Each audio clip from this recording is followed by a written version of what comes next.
the Biden administration, and I found this fascinating, was basically asking the director of national intelligence, the DNI.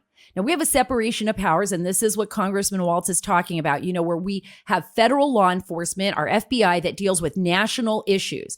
And when they think that there's an American group or a domestic group that could be a threat, it's the FBI that conducts those investigations. And it's very, there's a lot of rules and regulations around that to make sure that the FBI doesn't do what they did to Carter Page, basically spy on him, read all of his, emails, listen to his phone calls, or what they did to James Rosen under the Obama administration, where they were listening to his calls and, his mom and dad's calls. But I found this very interesting that the Biden administration basically reached out to the DNI. And then I heard Brennan saying, our intelligence agencies are working on expansive measures to ensure that these Americans, these domestic terrorists will not be a threat. Now we have every time you go to work, I'm sure I want to ask you, what are you worried about? I mean, they have a fence that's 12 feet tall. We've got concertina barbed wire over the top of it. We have still our troops, which I love and I adore. And I think, they have to do this. They have no other choice. They're being called to duty. So I accept them and respect them. But it's we're living in a military state here in Washington, D.C., and we've got this concertina wire. And now we've got, senior officials in the Biden administration reaching out to the DNI. And I'm just what's going on here? Yeah. So first, I'm still a serving National Guardsman. I mean, I've been a Green Beret my whole career. I'm still a colonel in the National Guard.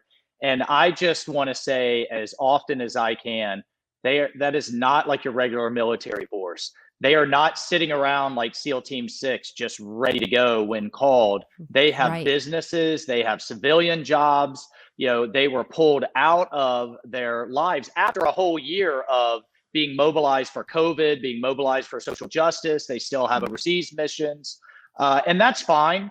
Look, we dealt with January 6th. We had a safe inauguration, and everyone should be prosecuted, should be brought to justice that participated in January 6th. But I've repeatedly asked, what is the threat that is so dire and so big that it demands more soldiers in Capitol Hill than we have in Afghanistan and Iraq combined? And if there is one that is that serious, then the public kind of should know about it. So should Congress, and so should the soldiers standing there, because I walk up and talk to those soldiers all the time, and they have no idea what the threat is. They're told there's some online chatter, but if that is then, the predicate for having a brigade sitting on our Capitol permanently, look, I'm calling it, Sarah, now Fort Pelosi.